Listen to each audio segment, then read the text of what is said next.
అందరికీ నమస్కారం. రఘురామ్స్ గాంధీగిరి యూట్యూబ్ ఛానల్కి స్వాగతం, సుస్వాగతం.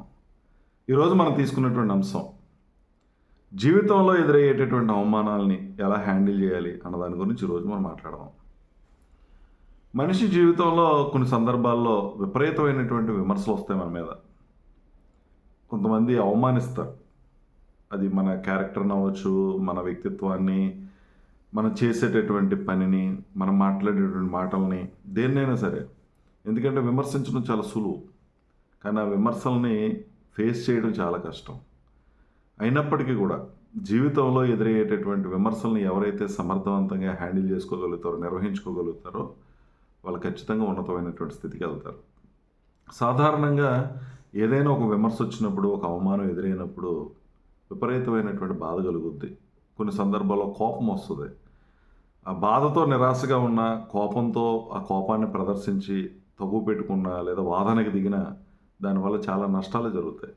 రెండు కూడా ఆరోగ్యానికి ప్రమాదమే. నువ్వు నిరాశపడిపోయి డిప్రెషన్లోకి వెళ్ళిపోయినా మనకే నష్టం జరుగుద్ది. లేదు, మన కోపం ప్రదర్శించి ఎదుటి వ్యక్తి మీద ఎదురుదాడి చేసినటువంటి పరిస్థితి వచ్చినా కూడా అది కూడా మనకు నష్టం జరుగుద్ది. కానీ ఇక్కడ మనం ఈ విమర్శ లేదా ఈ అవమానాలు ఎదురైనప్పుడు కొంచెం ఓపిక, సహనంతో మనిషి ఉండాలి. వాస్తవాన్ని మనం గ్రహించగలగాలి. ఎందుకు విమర్శ వచ్చింది, దేంట్లో ఏదైనా వాస్తవం ఉందా, ఎందుకు అవమానించారు, మనం ఒక తెలివి తక్కువ వాడి కింద, ఎందుకు పనికిరాని వాడి కింద, ఏది సరిగా చేయని వ్యక్తి కింద పడుతూ ఉంటాం, వింటూ ఉంటాం.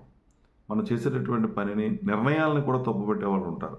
నీ అభిప్రాయాలని విమర్శించే వాళ్ళు ఉంటారు, అవమానపరిచే వాళ్ళు ఉంటారు. వీటన్నిటినీ జాగ్రత్తగా మనం అబ్జర్వ్ చేసుకొని వాస్తవం ఉంటే ఖచ్చితంగా యాక్సెప్ట్ చేయాల్సిందే, అందులో అనుమానం లేదు. ఆ మార్పుకి నువ్వు సంసిద్ధంగా ఉండాల్సిందే. అందుకని అవమానాన్ని మనం గుర్తు చేసుకోవాలి, గుర్తుపెట్టుకోవాలి. దాన్ని ఒక గాయం కింద కాదు గుర్తుపెట్టుకునేది. ఎందుకంటే బాధ కలుగుతుంది, దాని అదే పనిగా ఆ గాయాన్ని మనం రేపుకునే విధంగా ఉండకూడదు.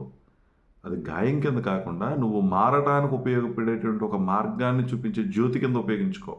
అంటే అది ఒక ఇంధనం అవ్వాలి.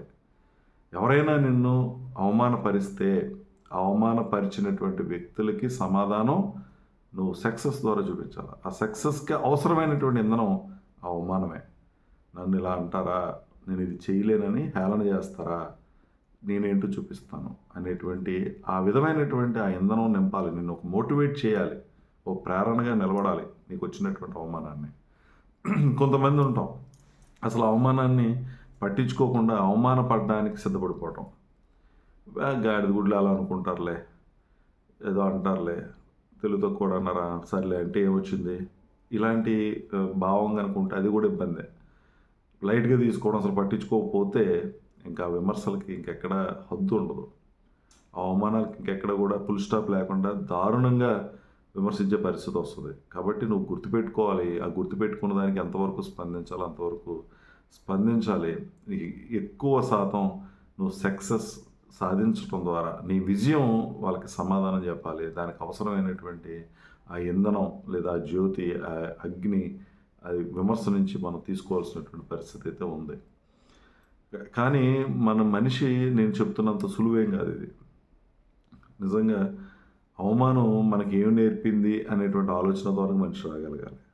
రైట్, ఈ అవమానం నాకు ఏం పాఠం నేర్పదలుచుకుంది, ఈ అవమానం వల్ల నేను ఏం నేర్చుకోవాలి, ఏం చేయాలి, ఏ విధంగా మారాలి, ఈ అవమానం నుంచి బయటపడడానికి నన్ను నేను ఏ రకంగా మార్పు తెచ్చుకోవాలి, దానికి ఏ విధమైనటువంటి ప్రయత్నం, ఏ విధమైనటువంటి కష్టం నేను చేయాలి అన్నది మనం ఒకసారి ఆలోచన చేయాలి. కొన్ని సందర్భాల్లో వాస్తవాలు ఉంటాయి, దాన్ని నువ్వు యాక్సెప్ట్ చేయాల్సిందే. మూర్ఖంగా ఆర్గ్యుమెంట్ దిగడం, మాటల ద్వారా నెగ్గాలనేటువంటి ప్రయత్నం చేయడం అనేది కూడా సరైనది కాదు. మనిషి తలుచుకుంటే ఏదైనా సాధ్యం, అందులో అనుమానం లేదు. నువ్వు ఎదిగినటువంటి వ్యక్తుల్ని ఎవరైనా చూడు, చరిత్రలో చిరస్థాయిగా ఉన్నటువంటి వాళ్ళని చాలామంది అందరూ అవమానపడిన వాళ్ళే. ఇందులో ఒకసారి మనం ఎవరైనా చూసినా, గాంధీ గారిని చూడండి, ఒక వివేకానంద గారిని చూడండి, ఏదో ఒక సందర్భంలో వాళ్ళని కించపరచాలని, అవమానపరచాలని, ఇంటెన్షనల్గా వాళ్ళ క్యారెక్టర్ని దిగజార్చాలనేటువంటి ప్రయత్నాలు జరిగినాయి. వాళ్ళు వేసుకున్న బట్టలు అవ్వచ్చు, వాళ్ళ యొక్క ఫిజికల్ అపీరెన్స్ అవ్వచ్చు, వాళ్ళు చేసేటటువంటి పనులు అవ్వచ్చు, అన్ని చోట్ల విమర్శలు అనేవి ఎదుర్కొనేటువంటి వ్యక్తులే ఉన్నతమైనటువంటి స్థితికి వెళ్ళారు.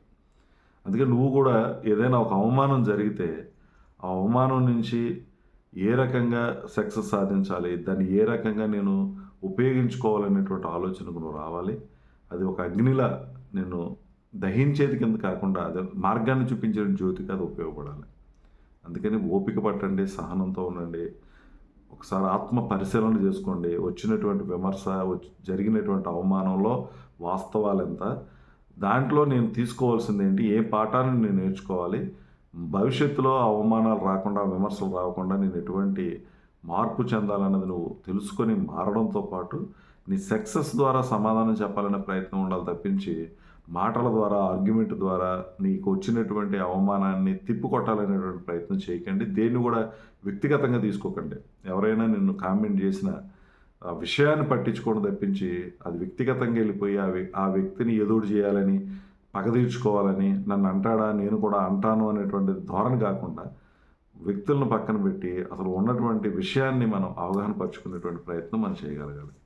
కాబట్టి మీరు కూడా ఇటువంటి అవమానాలు, విమర్శలు వచ్చినప్పుడు మిమ్మల్ని మీరు ఒకసారి చెక్ చేసుకొని మీరు కరెక్ట్, పెర్ఫెక్ట్, ఇబ్బంది ఏమి లేదు అని నీ మనస్సాక్షి నీకు చెప్పినప్పుడు ముందుకెళ్ళిపో. లేదు కరెక్టే, వాళ్ళు ఇలా విమర్శించారు, అలా తప్పు జరిగింది, మార్చుకోవాలి, మారాలి, ఇది గుణపాఠం అని అనుకున్నప్పుడు నువ్వు ఎదగడానికి అది ఎంతగానో ఉపయోగపడేటువంటి అంశం. కొన్ని సందర్భాలు చాలా సిల్లీగా ఉంటాయి. అసలు సందర్భం, సమయం లేనటువంటి విధంగా అసలు ఏ రకంగానూ విమర్శించకూడనటువంటి దాన్ని కూడా ఎదుటి వ్యక్తి అసూయపడో, నీ మీద ద్వేషం ఉండో, లేకపోతే నీ ఎదుగుదలను చూసి ఓర్వలేకో విమర్శిస్తే సింపుల్గా నవ్వుకోండి అంతే.